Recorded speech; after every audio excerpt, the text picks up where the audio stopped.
যারা গাড়ি ভালোবাসো তারা কিন্তু এই ব্লগটা একদম মিস করো না। আর আমাদের সাথে ফারারি ওয়ার্ল্ডে কি ঘটলো সেটা কিন্তু এই ভিডিওতে আছে। এবার ফারারি ওয়ার্ল্ডে আমরা এন্ট্রি নিয়ে বসে যাবো না, মাথা রীতিমতো ঘুরছে।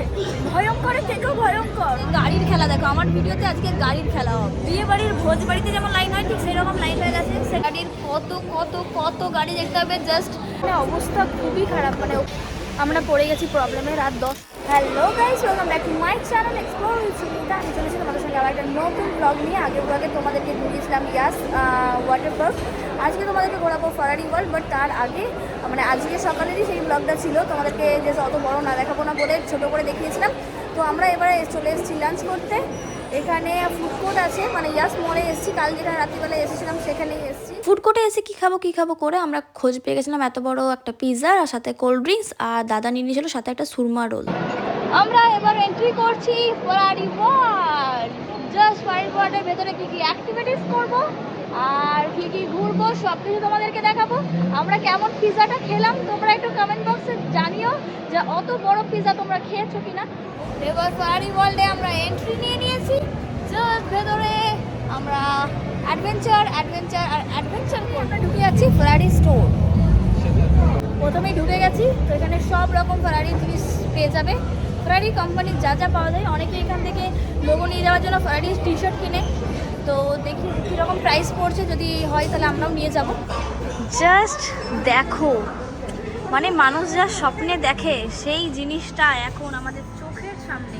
জাস্ট যাদের মানে গাড়ি ভালো লাগে তারা একবার এই ভিডিওটা দেখবে। তাদের এই ভিডিওতে ফারারির কত কত কত গাড়ি দেখতে হবে। জাস্ট তোমরা অবাক হয়ে যাবে দেখে দেখে যে আমরা আজকে চোখের সামনে যেগুলো দেখবো সেগুলো তোমাদেরকে ভিডিওতে তো অবশ্যই দেখানোর চেষ্টা করবো। So don't miss the video and don't skip.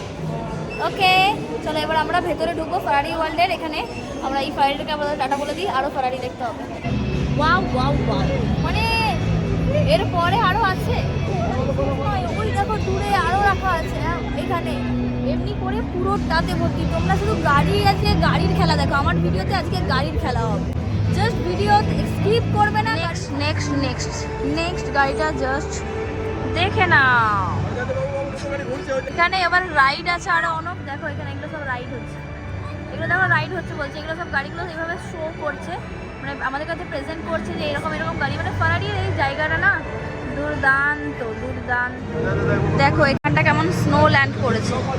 এই জায়গাটা পুরো স্নো ল্যান্ড, মানে এগুলো সব আর্টিফিশিয়াল বাট পুরো জায়গাটাকে সুন্দর। দেখো এটা সবাই খেলছে স্নো নিয়ে, এরকম থিমটা করেছে পুরো প্রত্যেকটা গাছে স্নো। আমরা চলে এসেছি একটা শো দেখতে, ভেতরটায় ঢুকছি। অন্ধকার। এটা একটা বাচ্চাদের শো হবে। আমরা কিন্তু জানিও না যে ভেতরে অ্যাকচুয়ালি শোটা কি আছে বা আমাদেরকে কি করতে হবে। এখানে দেখলাম গাড়ি আসছে 4 জনের অকুপেন্সি, তো একটা করে গাড়িতে চাপছি আর এভাবে চলে যাচ্ছি। আমাদের টার্ন চলে এলো, এবার আমরা গাড়িতে উঠে বসতেই হাতে দিয়ে দিল রিমোট। এই রিমোটটা দিয়ে আমাদের ভেতরে গেম খেলতে হবে। বাচ্চাদেরই গেম, বেটুর সাথে আমরাও একটু মজা করে নিলাম, বেশ মজাই লাগছে। এবার রোলার কোস্টার চাপবো। দেখো আমরা যে লাইনে দাঁড়িয়ে আছি, বিয়ে বাড়ির ভোজ বাড়িতে যেমন লাইন হয় ঠিক সেরকম লাইন হয়ে গেছে। সেটা ইম্পর্টেন্ট নয়, কিন্তু আমরা ওয়েট করবো সেটা ইম্পর্টেন্ট। তো ভেতরে তো আমরা এখন কতদূর ভিডিও করতে পারবো জানি না। তো আমাদের বুকটা মোটামুটি আমার ধুপুক করছে। আমি বৃষ্টিদি আর শুভ আছি, আর আপাতত আমরা 3 জন ছাড়া কেউ নেই। বাকি সবাই বলে যে যাবো না, দেখি আমরা বেঁচে থাকি নামার পর না মরে যাই। কারণ আগেরগুলো সকালে যেগুলো করে, আগের ব্লগে যেটা আমরা ইয়াস আইল্যান্ডে করেছিলাম, ইয়াস ওয়াটার পার্কে, সেগুলো ডেঞ্জারাস ছিল, সেগুলো দুঃখকারী ছিল। কিন্তু এটা হচ্ছে রোলার কোস্টার আর এটা হচ্ছে টপ, মানে ভয়ঙ্করের একটা টপ জিনিস। তো জাস্ট তোমাদেরকে একটা সত্যি রিভিউ দিচ্ছি। আমি শুনেছিলাম দুবাইয়ে সব থেকে টাফ মানে ভয়ঙ্কর রোলার কোস্টার আছে, বিশ্বাস করো। মানে ভেতরে গিয়ে না অবস্থা খারাপ। মানে ব্যাক সাইড কিভাবে, মানে রোলার কোস্টারের ব্যাক সাইডে নিয়ে যাওয়াটা জাস্ট ভয়ঙ্করের থেকেও ভয়ঙ্কর। মানে আমি কি বলবো, ওখানে আমি রাস্তায় বলছি আমাকে নামিয়ে দাও। ওকে ওর অবস্থা দেখো, জাস্ট ও বলছে আমি জীবনে কোনোদিন এরকম পাক্কা না, মানে কোনো রোলার কোস্টার যাবো না। মাথা রীতিমতো ঘুরছে। এদিকে দাদা এখানে আছে। আমি আর পারছি না, আমি আর কথা বলতে পারছি না, একটু জল খাই। আমরা বেরিয়ে পড়লাম, মানে আমরা ফারারি ওয়ার্ল্ড থেকে বেরিয়ে গেলাম। তখন এখানে অবস্থা খুবই খারাপ। মানে ওখানটা ফারারি ওয়ার্ল্ড, মানে ওখানে লাস্ট রোলার কোস্টারটা করার পর মানে এতটাই আমাদের অবস্থা খারাপ হয়ে গেছে, কিছু বলার নেই। ব্যাক সাইডে যেটা আমাদেরকে টার্ন করেছিল, ওটার পর তো অবস্থা পুরো কাহিল হয়ে গেছে, মুখ চোখের অবস্থা বুঝতেই পারছো, মানে যাচ্ছে তাই। এবারে খেতে সবাই, এবার এখানে আমাদের যেখানে কালকে খেয়েছিলাম রসইঘর, ওখানেই আবার আজকে খাওয়ার ব্যবস্থা করে করা আছে। আমাদের রসোই ঘরে ডিনার করার প্ল্যান ক্যান্সেল হয়ে যায়, আমরা চলে আসি আবার ফুড কোর্টে বার্গার কিং থেকে আমরা আবার নিয়ে নিয়েছিলাম একটা। এখানে কিন্তু এটা বেশ রিজনেবল প্রাইসে বেশ ভালো খাবার। আমরা পড়ে গেছি প্রবলেমে, আর 10টা বেজে গেছে, বাট আমরা এখানে কিন্তু কোনো বাস পাচ্ছি না যাওয়ার জন্য। লাস্ট বাস যেটা ছিল সেখানে কোনো জায়গায় পাইনি, পুরো ফুল হয়ে গেছিলো। তো কিছু একটা ব্যবস্থা করবার এখন চেষ্টা চলছে, না হলে এখান থেকে যথেষ্ট দূর হোটেলটা, মানে ইয়াশ মল থেকে অনেকটাই দূর। কী করবো, মনে হচ্ছে যে কোনো আমরা কিছুতেই কোনো গাড়ি পাচ্ছি না, মনে হচ্ছে হেঁটে হেঁটে যেতে হবে। যাই হোক, হেঁটে হেঁটে যেতে আমি রাজি আছি, বকুল মনে হয় রাজি আমি নেই। মোটেও রাজি নেই। তোমরা দেখো, বকুলকে বুঝিয়ে দেখো, হেঁটে হেঁটে যাওয়া ছাড়া, না হলে এখানে সারা রাত বসে থাকতে হবে। এখানেই শুয়ে পড়বো, তাও ভালো। আমি হেঁটে হেঁটে মোটেও যাবো না, পা একদম কেটে গেছে। জুতো পরে পরে নতুন জুতো নিয়ে এসেছি, মানে আমরা বাঙালিরা ট্রাভেল করার জন্য কী ভাবি যে নতুন জুতো নিয়ে যাবো, ঘুরতে যাবো, তো নতুন জুতো নিয়ে এসে যে পায়ের হালতটা কী হয়।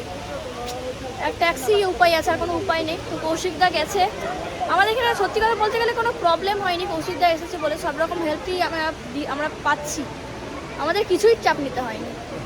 কোনো প্রবলেম হয়নি, আমরাই প্রবলেম। আমরাই প্রবলেম। ওদেরকে একটা ভালো জিনিস দেখাচ্ছি, ঠিক আছে? এই পার্কিংটা দেখো, 42 দিরাম নিচ্ছে পার্কিং এর জন্য, মানে বুঝতে পারছো কত টাকা 42 দিরাম মানে? 42 দিরাম মানে 42 ইন্টু অ্যাপ্রক্স 1000, হ্যাঁ অ্যাপ্রক্স 1000 টাকা। 940 আমাদের ওখানে 1000 টাকায় কি হয়, এদের এখানে 1000 টাকায় পার্কিং হয়। সিরিয়াসলি, মানে কতটা কস্টলি এরিয়া হচ্ছে ভাবো একবার, যে 1000 টাকা তবে জাস্ট পার্কিং এর পার্কিং এর মেইনটেনেন্স জন্য। দেখাচ্ছি, দেখো পার্কিং পার্কিংটা দেখো, একবার একটু উপর দিকে তুলে দেখা। এটা হচ্ছে and this parking. Is the park. আমরা দুবাই এসে ট্যাক্সিও চেপে গেছি। তো দুবাইয়ে মানে ট্যাক্সিগুলো খুব সুন্দর, তবে ওই অকুপেন্সি আমাদের মতনই 4%। আর বেটু তো বাবার কোলে চেপে গেছে, গাড়িটা ঘোরাচ্ছে। আমরা এখান থেকে বাস পেলামই না, অনেকক্ষণ ওয়েট করলাম। আমরা ট্যাক্সি ধরে রুম চলে এসেছি। এখন রাত্রিবেলা বেশ বেজে গেছে, মানে প্রায় 11টা সাড়ে 11টা, মানে ইন্ডিয়াতে এখন প্রায় 12:30 1টা বাজতে যাচ্ছে। তো এবার আমরা যে শুয়ে পড়বো, বৃষ্টি দিতে অলরেডি শুয়ে পড়ে হচ্ছে, মানে আমরা খুব টায়ার্ড হয়ে গেছি। সারা দিনটা ওই ওয়াটারে ওইভাবে ইয়ে করেছি, তারপর এখানে আবার রাইড রোলার কোস্টারে তো জীবন বের করে দিয়েছে। এবারে আমরা একটু বসবো 5 থেকে 10 মিনিট, বাস তারপরেই বিছানা আমায় ডাকছে। তো চলো, আজকের ভিডিওটা ভালো লাগলে লাইক, কমেন্ট আর সাবস্ক্রাইব করে দিও। নতুন ব্লগ নিয়ে, নতুন জায়গা নিয়ে নেক্সট ব্লগে আবার দেখা হচ্ছে। Tata, good night.